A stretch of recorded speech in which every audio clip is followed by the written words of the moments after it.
Vamos começar aqui com o emissor esférico, então, que é em 3 dimensões, né? Tem os 3 eixos aqui.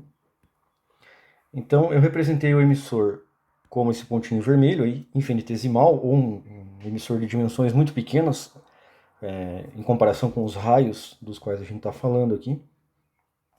Então, ele emitiu um pulso, esse pulso vira uma casca esférica, né? E num determinado instante de tempo, essa casca esférica tem raio R, de forma que a energia vai se distribuir ao longo dessa casca esférica, né? Essa casca esférica tem a superfície aqui de uma esfera é 4πr ao quadrado, né?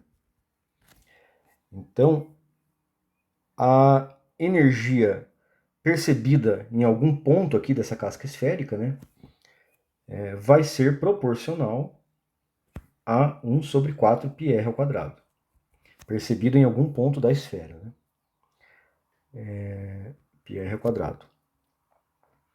Se a gente está falando só de proporcionalidade, dá para desprezar aquele 4π ali, dá para cortar, né, o 4π. 1 sobre r ao quadrado, então. A energia é percebida em algum ponto da casca esférica em um determinado instante de tempo. Tá, para o emissor cilíndrico, a gente considera que tudo é constante no eixo Y aqui. Então vira um problema de 2 dimensões, aqui, 2D. Então eu fiz um corte transversal aqui, né? O eixo Y está entrando na tela. Nesse caso aqui, a energia vai se distribuir ao longo de um círculo, né? Então agora o círculo ele tem perímetro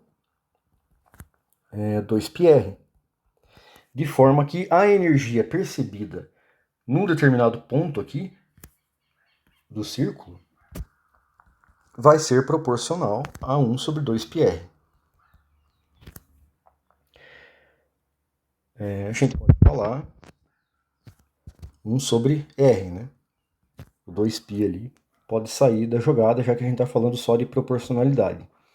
Quando eu coloco aqui, ó, como nessa figura, um refletor planar, o que vai acontecer? A energia recebida de volta aqui do emissor, né, ele emite, vai ser refletido, ele vai receber de volta uma parcela dessa energia ali. Vai ser proporcional a 1 sobre 2πr vezes 2, né? Seria 1 sobre 4πr. Então, o 4π pode sair da jogada, continua aqui, proporcional a 1 sobre r. Isso a energia percebida aqui, né? Ida e volta. Se eu for falar de amplitude, a amplitude está relacionada com a raiz quadrada da energia, né? Então a amplitude percebida na volta aqui seria proporcional a 1 sobre raiz de r. Isso no caso 2D, né? Emissor cilíndrico para um refletor planar. A amplitude seria proporcional a 1 sobre raiz de r. Para o caso de um refletor pontual, o que é que acontece?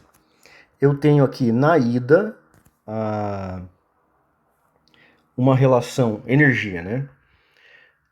1 sobre R. Aí, chegou aqui a frente de onda, né? Chegou aqui o pulso. Esse cara passa a ser um espalhador pontual, né? Ele passa a ser um emissor. E esse emissor vai emitir de volta aqui. E eu vou ter um novo círculo aqui, né? Centrado nesse emissor, que num determinado momento vai ter raio R também e vai afetar o ponto aqui onde se encontra o transdutor que emitiu, né? Que agora ele está recebendo. Então tem o 1 sobre R na ida da energia e tem o 1 sobre R na volta. Né? Proporcional a 1 sobre R na ida, proporcional a 1 sobre R na volta. Então isso aqui, a energia fica proporcional a 1 sobre R ao quadrado. No caso de um emissor cilíndrico, refletor pontual, né? E a amplitude que está relacionada à raiz quadrada da energia, ela vai ser proporcional a 1 sobre R. Então, por isso, quando a gente simula lá, a gente encontra é uma curva aqui proporcional a 1 sobre R para o refletor pontual e 1 sobre raiz de R para o refletor planar. Essa seria a explicação. Um teste que pode ser interessante fazer é tentar um emissor esférico. Isso a gente faria o quê? Faz lá no simulador um emissor, pode ser retangular, né? Mas bem pequenininho, digamos 0,1 por 0,1 milímetros. E aí um refletor também bem pequeno, pontual, né? Aqui não, nada mais é cilíndrico, né? Não é mais o side drill hole lá. Existe a falha do tipo, a falha esférica, né? Faz uma falha com um raio extremamente pequeno. E aí, o que a gente vai ter nesse caso aqui? Vai ter na ida a energia, né? Proporcional a 1 sobre R ao quadrado. E na volta vai ter proporcional a 1 sobre R ao quadrado também. Então a energia vai ficar proporcional a 1 sobre R a quarta. E a amplitude, então, ela ficaria proporcional a 1 sobre R ao quadrado. Então esse é um teste que eu sugiro fazer aí no simulador para ver se a gente vai encontrar uma curva proporcional a 1 sobre R ao quadrado. Mas né, a explicação para a diferença entre o